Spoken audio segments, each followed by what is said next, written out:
नमस्कार खवय्यांनो, मी श्रेया तुम्हा सर्वांचं स्वागत करते एअर फ्रायर खवय्येमध्ये, जिथे आपण बघणार आहोत एअर फ्रायरच्या वेगवेगळ्या रेसिपी। तर आज आपण करतोय नागपूरची स्पेशल सांबर वडी। मस्त भरपूर कोथिंबीर घालून छान बाहेरून खुसखुशीत अशी सांबर वडी आपण आज करणार आहोत। तर ह्याच्यामध्ये मुख्य 3 स्टेप्स आहेत। पहिलं म्हणजे बाहेरचं आवरण करणं, दुसरं म्हणजे आतलं सारण करणं आणि तिसरं म्हणजे ती वडी रोल करून एअर फ्रायर करणं। जेव्हा तुम्ही एअर फ्रायर मध्ये हा पदार्थ करताय तेव्हा या तिन्ही स्टेप्सला छोट्या छोट्या टिप्स आहेत, त्याच्यामुळे व्हिडिओ शेवटपर्यंत नक्की बघत राहा। तर चला पहिल्यांदा आपण बाहेरचं आवरण बनवण्यासाठी कणिक मळून घेऊयात। 1 कप मैदा घेतलेला आहे मी इथे आणि त्यानंतर अर्धा कप डाळीचं पीठ घेतलेलं आहे।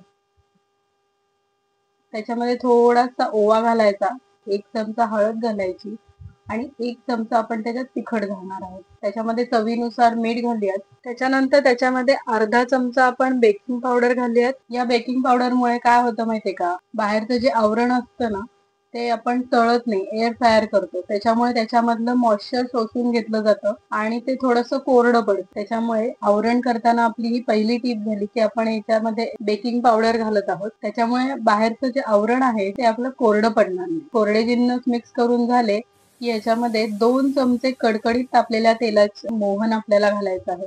हे कडकडीत तापलेल्या तेलाचं मोहन घातल्यामुळे जे आवरण असतं ना ते खुसखुशीत होण्यास मदत होते। तर हे पहिल्यांदा चमच्याने मिक्स करून घेऊ, कारण की तेल थोडंसं गरम आहे आणि त्यानंतर आपण हे जे मोहन घातलेलं आहे ना ते सगळ्या पिठाला छानपैकी चोळून घेणार आहोत। असं केल्याने जे मोहन आहे तेलाचं ते सगळ्या पिठाला लागतं आणि आपलं आवरण छान खुसखुशीत होईल। त्याच्यानंतर आपण थोडं थोडं पाणी घालून हे पीठ मळून घेणार आहोत। इथे लक्षात ठेवायचंय की डाळीचं पीठ असल्यामुळे थोडंसं डाळीचं पीठ चिकट असतं, त्याच्यामुळे जास्त पाणी लागत नाही, तर त्यामुळे थोडं थोडं पाणी घालून आपण हे पीठ मळणार आहोत।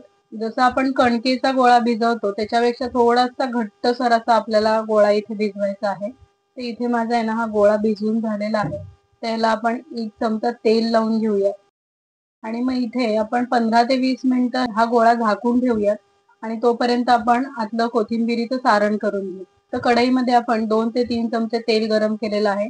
तेल गरम झालं की त्याच्यामध्ये जिरं आणि मोहरीची फोडणी घालूयात। जिरं आणि मोहरी तडतडले की कढीपत्त्याची पानं एकदम बारीक चिरून घातलेली आहेत मी इथे। त्याच्यानंतर आलं आणि लसणाची पेस्ट घालूयात। आलं लसणाची पेस्ट त्याच्यामध्ये खूप छान लागते। थोडंसं आलं लसूण परतलं की आपण ह्याच्यामध्ये हिंग घालूयात 1 चमचा आणि त्यानंतर इथे मी जिरे, बडीशोप आणि धणे हे जाडसर खलबत्त्यात कुटून घेतलेले आहेत। इथे ना मी हे कच्चेच खलबत्त्यामध्ये कुटून घेतलेले आहेत, कारण की तसे आपण हे तेलामध्ये परतून घेणार आहोत, त्याच्यामुळे त्याच्यामध्ये भाजलेच जातात। त्याच्यानंतर त्याच्यामध्ये 1 चमचा हळद, 1 चमचा तिखट आणि इथे मी 1 चमचा कांदा लसूण मसाला टाकलेला आहे। हा जर तुमच्याकडे नसेल तर तुम्ही गरम मसाला टाकला तरी सुद्धा चालेल। त्याच्यानंतर इथे तुम्ही बघू शकता मी 1 चमचा खसखस आणि 1 चमचा तीळ मी इथे आधीच भाजून घेतलेले होते आणि ते आता ह्याच्यामध्ये घालतोय आपण। तर 1 वाटी खोबरं आपण ह्याच्यामध्ये घालत आहोत। तर हे जे 3 जिन्नस आहेत ना हे मी भाजून घेतलेले आहेत, कारण की हे समजा आपण कच्चे टाकले ना तर वडी जास्त दिवस टिकत नाही आपली। त्याच्यामुळे खोबरं, खसखस आणि तीळ छान भाजून घ्यायचे आणि मग ते परतून घ्यायचे थोडेसे। त्याच्यामध्ये 1 चमचा मी आमचूर पावडर घातलेली आहे आणि त्यानंतर हे सगळं छान आपण मिक्स करून घेऊयात।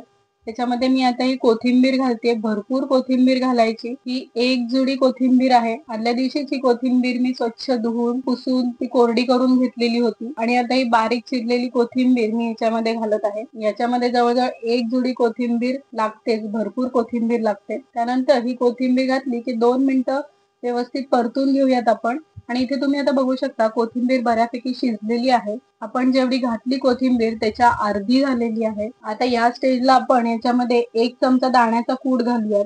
तुम्हाला समजा असं वाटत असेल तर कोथिंबीर जास्त झाली थोडी किंवा हे सारण थोडंसं ओलसर वाटतंय तर मग तुम्ही 2 चमचे दाण्याचं कूट घालू शकता। इथे तुम्ही तुमच्या अंदाजानुसार दाण्याचा कूट थोडा कमी जास्त करू शकता। तर आता ह्या स्टेजला मी याच्यामध्ये चवीनुसार मीठ घालणार आहे। इथे ही आपली दुसरी टीप आहे।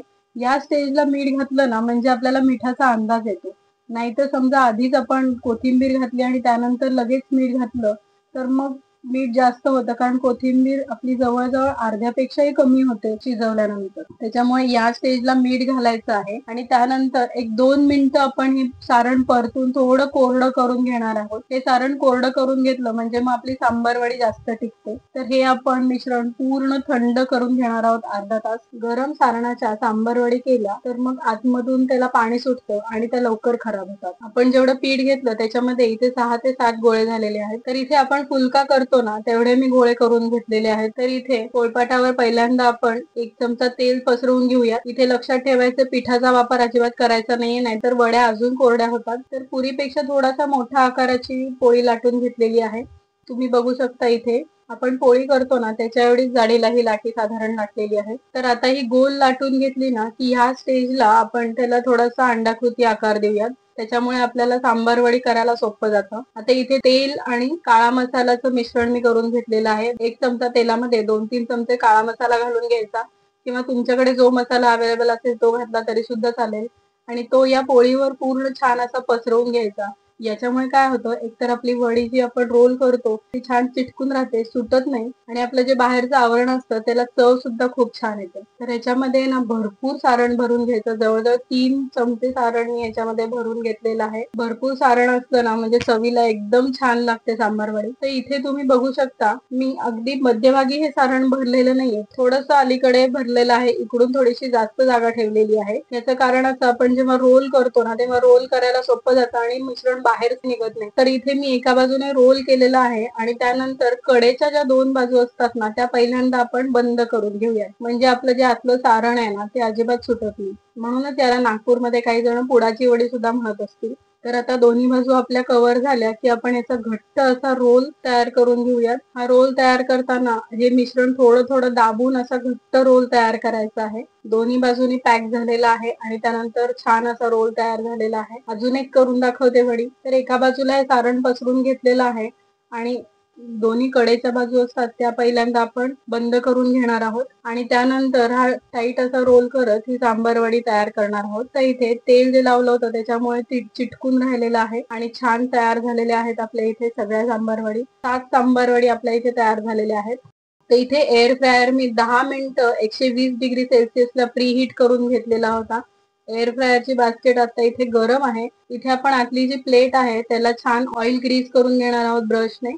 त्यानंतर या सगळ्या सांबारवडी आपण इथे आतमध्ये ठेवूयात. लक्षात ठेवा आपण या सांबारवडी जेव्हा केल्या ना तेव्हा त्याला पीठ न लावता खाली पोळपाटाला तेलच लावलेलं होतं. त्याच्यामुळे आता एअर फ्रायर मध्ये ठेवताना त्याला अजिबात तेल लावायचं नाही, त्या डायरेक्ट तशाच ठेवून द्यायच्या. तर इथे या सगळ्या सांबारवडी मी एअर फ्रायर मध्ये ठेवलेल्या आहेत आणि आता इथे 200 डिग्री सेल्सिअसला 25 मिनिटं आपण एअर फ्राय करून घेणार आहोत. तर आता इथे बघू शकता तुम्ही अर्धा वेळ झालेला आहे. आपल्या सांबारवडी आहेत त्यांना थोडासा बाहेरून ब्राऊन असा रंग आलेला आहे. या स्टेजला आपण सांबारवडीला ऑइल ब्रश करून घेणार आहोत आणि त्यानंतर त्या उलटून घेणार आहोत. पुढचे 12 ते 13 मिनिटं आपण परत एअर फ्राय करून घेऊयात.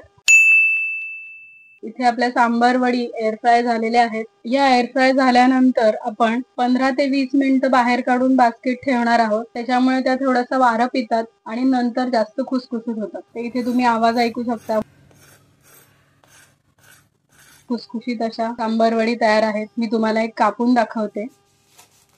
बघा कापताना सुद्धा मस्त त्याचा आवाज येतोय छान. आतून मस्त भरपूर असं कोथिंबीरेचं सारण आणि वरून खुसखुशीत आवरण, अशी मस्त चविष्ट अशी सांबारवडी आपली तयार आहे. तर ही रेसिपी नक्की ट्राय करून बघा एअर फ्रायर मध्ये. तळण्यासाठी अजिबात तेल लागत नाही, त्याच्यामुळे हेल्दी पण आहे. रेसिपी कशी वाटली मला नक्की कमेंट बॉक्स मध्ये कळवा. व्हिडिओ आवडला असेल तर व्हिडिओला लाईक करा आणि चॅनलला सबस्क्राईब करा. पुन्हा भेटूयात अशाच एका नवीन रेसिपी मध्ये. तोपर्यंत एअर फ्रायच्या नवीन नवीन रेसिपी करत राहा आणि हेल्दी राहा. थँक्यू. Bye bye.